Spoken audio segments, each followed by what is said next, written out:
अस्सलाम वालेकुम everyone. My name is Mohammad Ali Raza and welcome to my YouTube channel Aliverse. Idioms और phrases की जो हमारी सीरीज़ है उसकी आज लास्ट वीडियो है, उसका 5th पार्ट है। इसमें जो लास्ट में हमारे पास इंपॉर्टेंट ईडीएम फ्रेजेस और फॉरेन फ्रेजेस हैं वो हम लोग डिस्कस करेंगे। अगर आपने इसके पहले 4 पार्ट नहीं देखे तो उनका लिंक जो है मैं वो डिस्क्रिप्शन में ऐड कर दूँगा, आप उनको भी देख लें। एट लॉगर्स हेड, इसका मतलब है टू बी एट कॉल, यानी अगर दो लोगों के दरमियान मसला मसाइल हो गया है या उनके दरमियान कुछ तलख कलामी हो गई है तो वो जब लड़ने के करीब होंगे तो उसे हम कहेंगे एट लॉगर्स हेड। तो ये ज़रूरी नहीं दो लोगों के लिए हो, ये नेशन स्टेट उसके लिए भी यूज़ कर सकते हैं। यानी जो लड़ाई झगड़े के करीब होगा उसे कहेंगे एट लॉगर्स हेड। अ रेड लेटर डे, इसका मतलब होता है एन इम्पॉर्टेंट डे, यानी जिस तरह हमारे ईद उल फितर और ईद उल अज़हा है ये हमारे लिए अ रेड लेटर डे हैं। अ लोड ऑफ कॉबलर, इसका मतलब है रबिश या वट नॉनसेंस या कोई फालतू या बेकार सी बात होती है उसको कहते हैं a load of cobblers. Chalk and cheese, इसका मतलब है डिफरेंट फ्रॉम ईच अदर, यानी कोई चीज़ें हैं जो एक दूसरे से मिलती जुलती या मेल खाती ना हो, वो होती हैं chalk and cheese.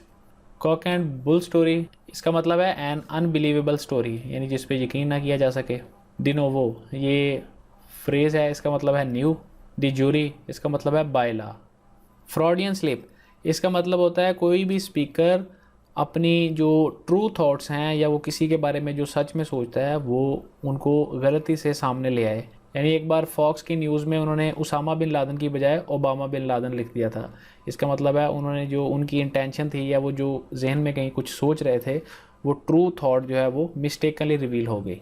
Fish in trouble water, इसका मतलब है to take advantage of trouble of other, दूसरों की जो मुसीबत है या उनकी जो बुरे वक्त का फ़ायदा उठाना। गेट इनटू हॉट वाटर, इसका मतलब है किसी मसले में पड़ना या to get into trouble. In the blue funk, in a state of terror, यानी खौफ या दहशत की सूरत हाल। लास्ट स्ट्रा, इसका मतलब होता है final problem in a series of problem, यानी प्रॉब्लम्स की एक सीरीज चल रही है उसमें एक और प्रॉब्लम जो है फाइनल प्रॉब्लम वो भी ऐड हो गई। लॉन्ग एंड शॉर्ट, इसका मतलब है इन ब्रीफ, यानी मुख्तसर या to the point, concise. Nip in the bird, तो to destroy in the very beginning, ख़त्म कर देना या तबाह कर देना बिल्कुल ही शुरू में। ऑफ हैंड, ऑफ हैंड कहते हैं बिना प्रेपरेशन के या किसी चीज़ का इल्तवा होना या डिले हो जाना या उसकी ऐन वक्त तक तैयारी नहीं हो सकी। ओपन द फ्लड गेट, यानी फ्लड गेट को ओपन कर देना, इसका मतलब है release something which is under control, यानी जो चीज़ अंडर कंट्रोल थी उसको रिलीज़ कर देना या कोई बात या कोई इस तरह का की इन्फॉर्मेशन उसको रिवील कर देना या रिलीज़ कर देना। आउट ऑन अ लिम्ब, इसका मतलब है डू समथिंग रिस्की और something that others do not support, दूसरे अगर किसी बात को सपोर्ट ना करें या उनके मुताबिक जो है वो कोई चीज़ रिस्की हो उसे कहेंगे out on a limb. Passed himself of, जो शख्स अपने आप को प्रिटेंड करे। आउट ऑफ द वुड, यानी ख़तरे से बाहर, out of the danger. Paddle one's on canoe, इसका मतलब है to solve one's on issue without any help, कश्ती चलाने वाला जो होता है वो जो खुद इस चप्पू को चलाता है तो इसको कहते हैं कैने। तो इसका मतलब यही हुआ कि आप अपनी जो प्रॉब्लम है या अपने इश्यूज़ को है किसी की हेल्प के बिना जो है वो रिजॉल्व करते हो। रीप द हार्वेस्ट, हार्वेस्ट होता है फसल काटना, और बेनिफिट और suffer as a direct effect of past action, अगर आपने पास्ट में कुछ कर दिया है तो उसका अगर बेनिफिट होगा या उसकी वजह से आप सफ़र करोगे उसका डायरेक्ट इफेक्ट होता है आप पे उस चीज़ का, तो उसे कहते हैं रीप द हार्वेस्ट, यानी पास्ट के किसी एक्शन का प्रेजेंट पे डायरेक्ट उसका इफेक्ट होना। Your guess is as good as mine, तो इसका मतलब है टू हैव नो आइडिया, यानी उसे भी कुछ नहीं मालूम और आपको भी कुछ नहीं पता। Red rag to a bull, तो बुल को आपको पता है उसके सामने अगर लाल रंग का कपड़ा लेके आते हैं तो उसको उकसाता है वो। इसी तरह एनीथिंग दैट प्रोवोक्स, यानी जो भी बात इश्तियाल दिलाए या गुस्सा दिलाए उसे कहेंगे red rag to a bull. Hanky panky, इसका मतलब जगलरी है, उसके अलावा मैनुपुलेट करना या कोई ट्रिक आजमाना अपनी डिज़ायर को पूरा करने के लिए।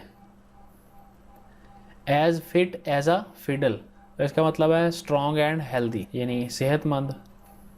हार्ड नोज्ड एटीट्यूड, तो टफ़ और रियलिस्टिक पर्सन जो होता है, हकीकत पसंद आदमी या मजबूत असाब का मालिक, उसे कहेंगे हार्ड नोज्ड एटीट्यूड। हॉनेस्ट नेस्ट, इसका मतलब है अ वायलेंट सिचुएशन, यानी एक ख़तरनाक सूरत हाल। A man of a straw, इसका मतलब होता है a man of no substance, यानी कोई ऐसा शख्स जिसका कोई मकसद ना हो। एप्पल पाई ऑर्डर, इसका मतलब है इन अ परफेक्ट ऑर्डर, यानी मुकम्मल तरतीब में। टू एग ऑन, टू अर्ज, ज़ोर देना या इनकरेज करना किसी को। Take the plunge, venture into something of one's interest, इसका मतलब होता है कि वेंचर कहते हैं कि सफ़र पे निकलना या जर्नी पे जाना, तो अपने इंटरेस्ट के हिसाब से किसी चीज़ को फॉलो करना या उसके पीछे जाना, डिस्पाइट द रिस्क इन्वॉल्व, चाहे उसमें कोई ख़तरा ही क्यों ना हो। ऑल इन ऑल, इसका मतलब होता है इंतहाई अहम, most important. Barking up the wrong tree, इसका मतलब होता है एक्यूजिंग द रॉन्ग पर्सन, यानी गलत आदमी को इल्ज़ाम देना। इसके अलावा ये भी हो सकता है कि looking at the wrong place, यानी किसी चीज़ को किसी गलत जगह पे या उसकी जगह वो ना हो उस हिसाब से ढूंढना। एक्यूजिंग द रॉन्ग पर्सन या looking for the wrong place. Wave a dead chicken, इसका मतलब होता है do something hopeless in hope that it will solve the problem, यानी कोई होपलेस ही चीज़ करना जिसके लिए आपको लगे कि शायद इससे जो है प्रॉब्लम सोल्व हो सकती है। विसल इन द डार्क, अब इसका अगर मायने देखें तो डार्क, अंधेरे में विसल करना, यानी शो करना कि आप बहुत ज़्यादा बहादुर हैं, क्योंकि अंधेरे में डर लगता है, लेकिन उसमें भी विसल करना यानी बहादुरी दिखाना, यानी pretend to brave in a scary situation. White elephant, इसका मतलब होता है सफ़ेद हाथी, तो उर्दू में भी इसका यही मतलब होगा कि लेस यूटिलिटी मोर एक्सपेंडिचर, यानी ऐसी चीज़ जिसकी अफादियत कम हो लेकिन उसके अखराजात जो हैं वो ज़्यादा हों। ब्रेक दी आइस, ये एक फ्रेज़ है, इसका मतलब होता है to speak first after long silence, कि एक लंबी खामोशी के बाद पहले बोलना या बात स्टार्ट करना, शुरू करना, उसे कहेंगे break the ice. Stand in a good stead, इसका मतलब है टू बी यूज़फुल और be of good service to someone, तो किसी के लिए हेल्पफुल साबित होना या उसकी अच्छी सर्विस करना या किसी के काम आ जाना। स्क्रैच समवन्स बैक, इसका मतलब है कि किसी की फेवर करना, डू समवन अ फेवर, इसको आप ऐसे भी याद रख सकते हैं कि किसी का अगर उसकी पीठ पे या कमर पे हाथ नहीं पहुंच रहा तो आप उसको खुजा दें, तो आप उसकी फेवर कर रहे हैं, do someone a favour. Put a spoke in my wheel, थॉटेड in the execution of the plan, तो किसी प्लान की राह में वही रोड़े अटकाना या उस प्लान के कामयाब ना होने की पूरी कोशिश करना। To be rolling in money, यानी पैसे की रेल पेल होना, very rich.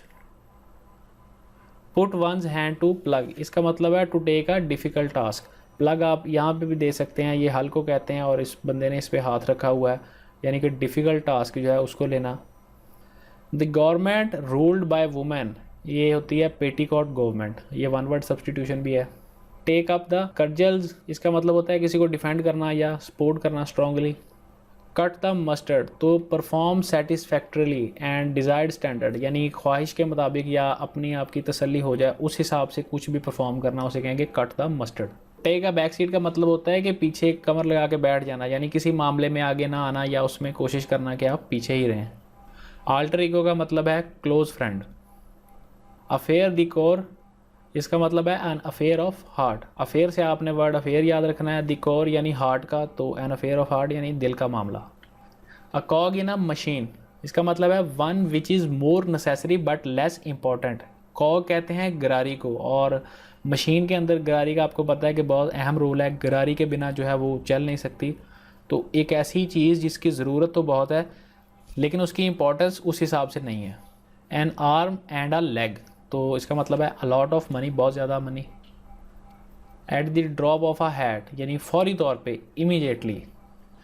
Read between the lines होता है अंडरस्टैंड द हिडन मीनिंग, यानी किसी बात के दौरान अगर आप उसका खुफिया मतलब या उसका कोई पोशीदा मतलब आपको समझ आए तो उसे कहेंगे रीड बिटवीन द लाइंस, यानी अंडरस्टैंड करना कोई हिडन मीनिंग को।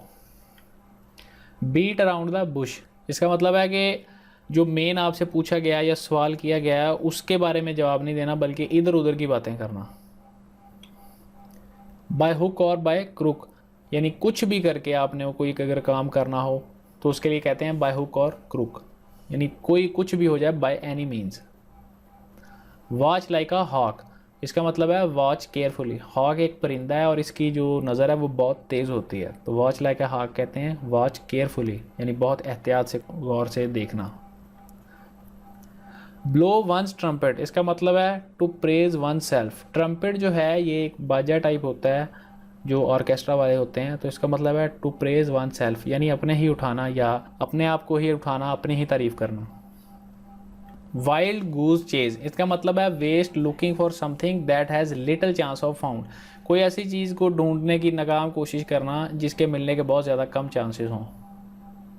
किसी शख्स ने जो आखिरी काम किया हो अपने प्रोफेशन में उसे कहेंगे swan song. A storm in the tea cup, तो make a lot of fuss about unimportant thing. फर्स्ट कहते हैं भगदड़ को या हंगामा राई, तो किसी ऐसी चीज़ के बारे में हंगामा राई या भगदड़ मचा देना या शोर गुल करना जो अनइम्पॉर्टेंट थिंग हो या बहुत ज़्यादा ख़ास ना हो। रैप वंस ब्रेन अराउंड, इसका मतलब है concentrate on something in an effort to understand, यानी दिमाग पूरा उस चीज़ पे लगा देना उसको समझने के लिए, यानी पूरा कंसंट्रेट करना, अपना पूरा फोकस उस जगह पे लगा देना उस बात को समझने के लिए। Wrap one's brain around. Yeoman service कहते हैं एक्सीलेंट वर्क, यानी किसी बंदे का अगर बहुत अच्छा काम होगा तो उसके लिए होगा यौमन सर्विस यानी एक्सीलेंट वर्क। ईडीएम और फ्रेजेस की जो सीरीज़ है उनकी वीडियोस जो हैं पांचों वो कंप्लीट हो गई हैं और ये सीरीज़ हमारी यहीं पे ख़त्म होती है। आपसे इंशाल्लाह मुलाकात होगी नेक्स्ट वीडियो में, तब तक अपना बहुत सारा ख्याल रखिएगा। अल्लाह हाफिज़।